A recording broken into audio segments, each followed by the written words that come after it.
Well, next week we are just having prayer and worship. There will be no devotion. There will be no lesson, just prayer and worship. So I want to encourage you to come to that. Just a nice little conclusion to our time of fasting. But remember, as we get back into August and whatnot, we'll be getting back to Revelation. And feel free to be putting your questions as far as God or the Bible or anything like that in the question box, and we will include that back up when we get into August.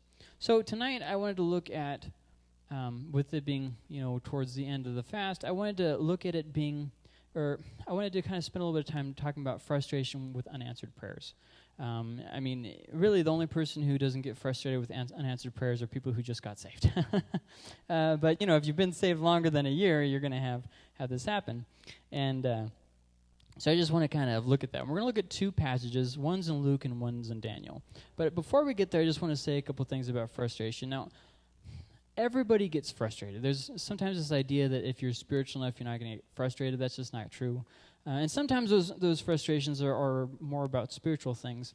And when you get frustrated, the problem is that you're usually going to look for someone to blame it on. Who can I get mad at? Whose fault is it? And so sometimes you're going to get mad at God, and I think you definitely see this in the book of Job. Job was kind of a little bit irritated with the situation. Some parts you can see he's just grieving, but other parts you can see he's almost like agitated. And then other times, maybe you're going to get mad at somebody else. Like, oh, this whole problem is somebody else's problem. You guys just got to find the person. And then sometimes you're just going to get kind of down on yourselves. Either way, you need to realize that frustration is normal, totally normal. But we aren't called to live normal. We're called to live supernatural. So when those normal things happen, you turn it over to the Lord. You go to the Lord in prayer. Because most all frustration, now there's going to be some exceptions, but I'm speaking generally here. Most all frustrations are going to come from either a pride problem or a control problem. Let me explain that in just a minute. But I just want to say before I break that down, it doesn't matter if your frustration is caused from you getting hurt feelings, from anger, or from a bad situation. Even if it's not your fault, you still have to deal with it. You know what I mean? It's like when something traumatic happened to you, maybe in your childhood or something like that, right? Just because you didn't deserve that doesn't mean you don't have to deal with it and turn it over to God and forgive and that kind of stuff. Like, yeah, it stinks, but that's just the way it is. So most all frustration comes from either pride or control. Now, I notice I said most. Pride, okay, I don't deserve this. I deserve better than this. Or, this isn't right. And it cloaks itself as justice. I'm just wanting what's right to happen. But really what it comes down to is pride, because it's all about what I think should be happening. And the second thing with frustration is if it's not a pride issue, it is a control issue, which can be said to be a pride issue anyways. So it kind of comes down to pride either way. But control is kind of like, I don't want to let this go. I have to be the one to control it. I have to find a solution, And so you can't trust your spouse. You can't trust God. You can't trust your pastor. You can't trust your church. You can't trust anyone because it has to be you. You have to be in control all the time. And you can see these little things. I joke about it, but seriously, you can see when there's a control issue by, do you not want your spouse's help with something because they won't do it your way? That kind of thing, little things like that. Somebody offers you help, and you're like, oh, no, they won't do it the way that I want it done, so I can't get their help. You know what I mean? And then you're carrying all this burden. That's a good example of a control issue, where you are always having to be in control. So if that is you're dealing with this frustration, and, you've got this pride or control, here's the good news. I'm going to give you a little resolution before we get to the scriptures. First off, take frustration in your life as a clear and visible sign from God to stay faithful in prayer. If you are frustrated, the correct response is prayer. Take it to the Lord in prayer. And if you have a control issue, you'll find that frustration, what's happening is God is working in you, helping you to trust Him more by abandoning your control. Because God doesn't want you to be a control freak. God wants you to trust in Him completely. And if the issue is instead one of pride, you'll notice that through your frustration, God is working you through this process of humbling you. And I know none of us like that, because we like to feel in control, and humbling is not in control. But God is humbling you by helping you share in the sufferings of Christ. What better way to humble you than sharing in the sufferings of Christ? He absolutely did not deserve it, and yet He endured it. So, I think when we look at Christ, we really have the perfect example of everything that we all the answers to everything for us. So, I mean, when you look at Jesus, two specific things that he prayed kind of stand out to me. One is when he was on the cross, he said, my God, why have you forsaken me? And this is Jesus praying this. So I think it's totally okay for you to feel frustrated sometimes and take that frustration to God. Not rant, not go to all your friends, but go to the Lord with it.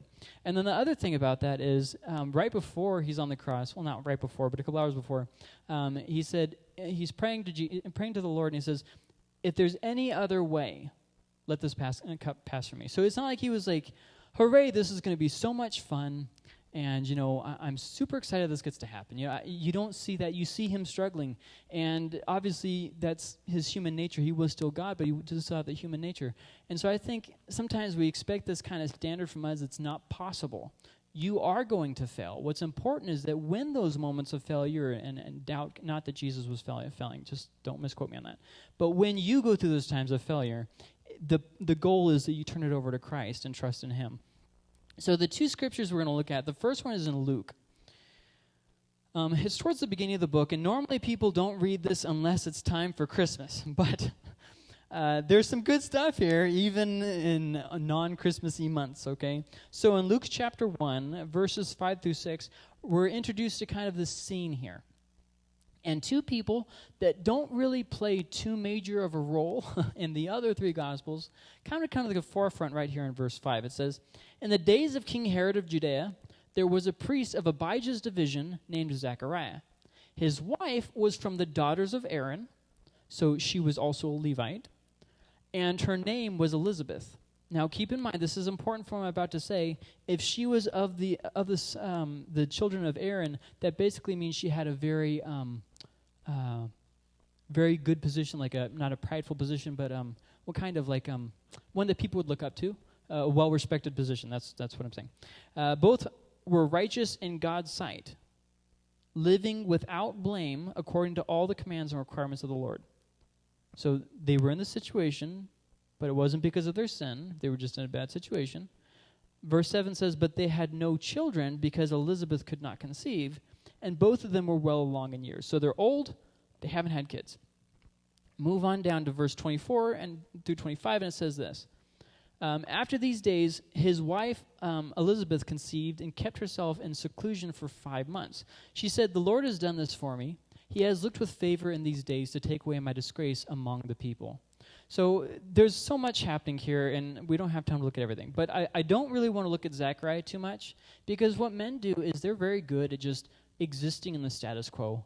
So like they get disappointed about something, but then they just kind of accept it, and they move on and plod through and just kind of live this dead robot thing that they do. We do it in our marriages all the time. No, but we just forget to make things romantic. Who I want to focus on is Elizabeth, who carried this burden throughout the years. And you can tell from her response that she was never, quote unquote, over it. But let's just focus this one thing at a time. Elizabeth bore her disgrace well, but she did bear her disgrace. And let's kind of look at both those things. First off, she bore it well. If you look at it, there's no indication from anything that's said in Luke that she was lashing out at people because of her frustration or bad-mouthing people who were talking about her or anything. You don't see any of that. What it does say very, very, very specifically, it says she was righteous in God's eyes. That tells us that she wasn't doing that. She wasn't taking her frustration and lashing out at everybody else. But then the other side is that she did still bear it. Throughout the years, even as she grew old, she still bore this shame. So God ended up answering her in time, and it was better than she could have hoped for. So she didn't complain before it happened, then after it happened, her response was thankfulness. But the thing is here, does God always answer? The answer is no. See, there was only one John the Baptist, only one Elizabeth who was released from her shame in her elder years. But for that one who was released from her shame, there were many others who died in their shame. And remember, not shame from their own sin. I'm talking about being looked down on by others.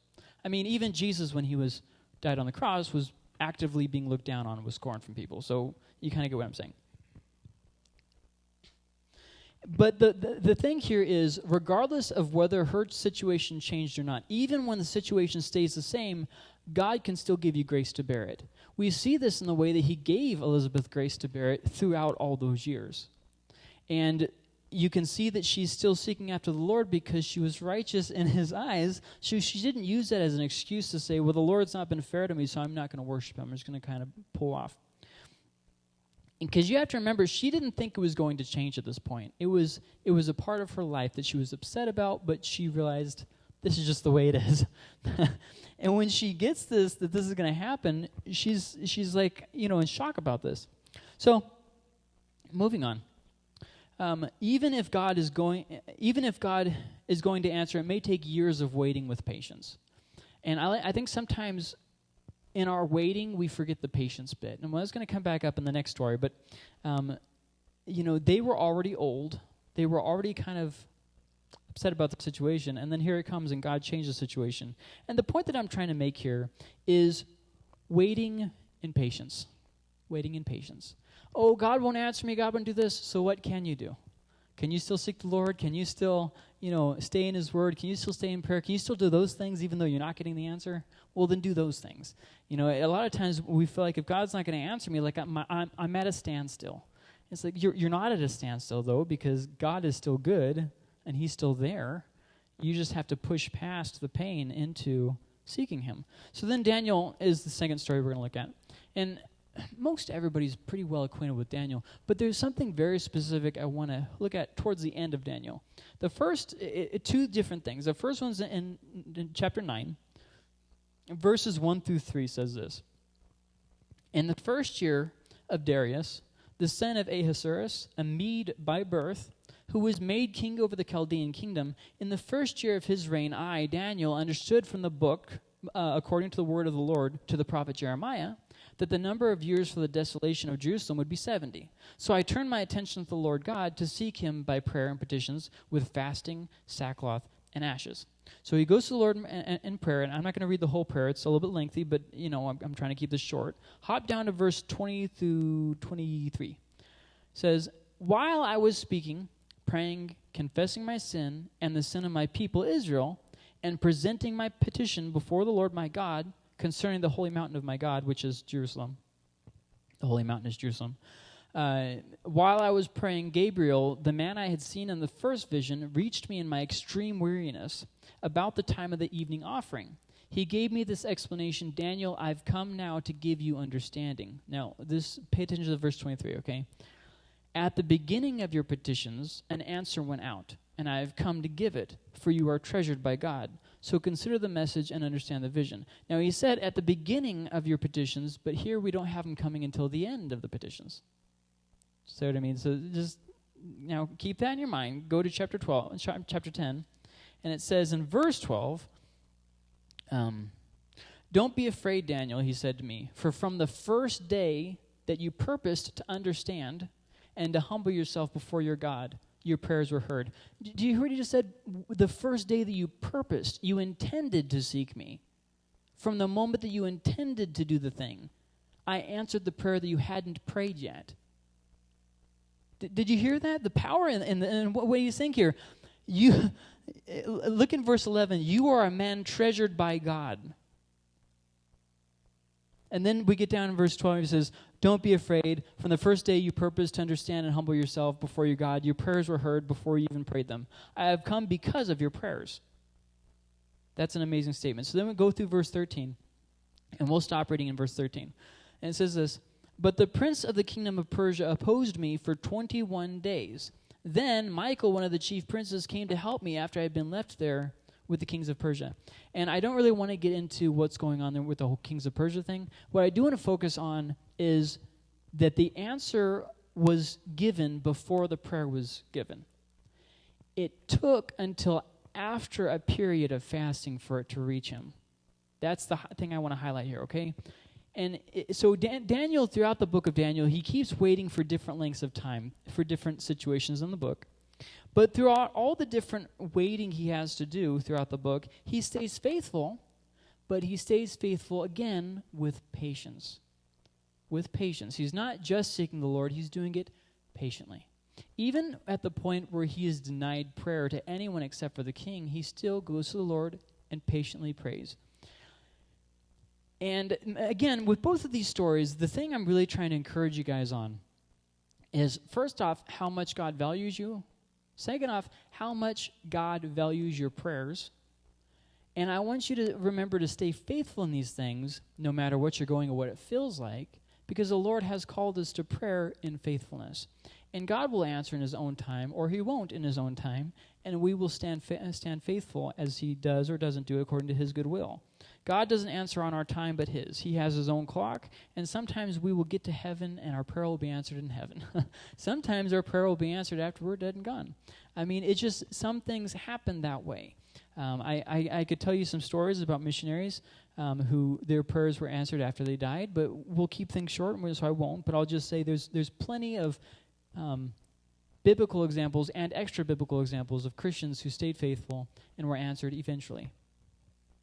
We'd all like to be that guy in the beginning of Luke where it says he was told that he wouldn't die until he saw the fruition come, but most of us aren't going to be that guy. Most of us are going to be the ones who wait patiently, and God will reward our patience. When you feel resistance, when you see a delay and you're frustrated in those prayers and you're like, why am I getting this resistance? Why is there this delay? Just keep seeking God. Some things you had to work through it. You can't go around it. You know what I mean? You have to go through the slime. There is no bridge over the slime, if you kind of get what I'm saying. Now, you can pray and fast whenever, not only for the time the church is. So if you feel like the job is not done at the end of July, by all means, keep it going. But with that being said, any transition period that you're going to go through, you're like, I'm thinking maybe we should do this, or I'm asking God if we should do this, or it just kind of feels like maybe I should do this. Any kind of transition period you find yourself in, always be in prayer about it, and go to God in a time of fasting. It's not going to be a thing where it, like, jerks God's arm around or anything like that, or guarantees you an answer or anything like that, but it gets you on the same page as God. And that's a good place to be. Whereas church, I think that's a great place for us to be. So it took a while for these answers, both these answers we looked at, but the answer was coming. And, even Elizabeth, she didn't know, but the answer was coming. Even back when she was a young girl, the answer was coming. She just didn't know that it was coming. And, so remember this when you go to prayer. Prayer is very important. So let's stay faithful in prayer. And God has things that are so far beyond what we get. Push through your frustrations and distractions and push into waiting and seeking on God, because there will be distractions. They will come. And you will definitely have frustrations. Those will come. But in those, don't let them distract you from prayer. Let them encourage you to go further into prayer. Chris, would you mind closing this prayer, please?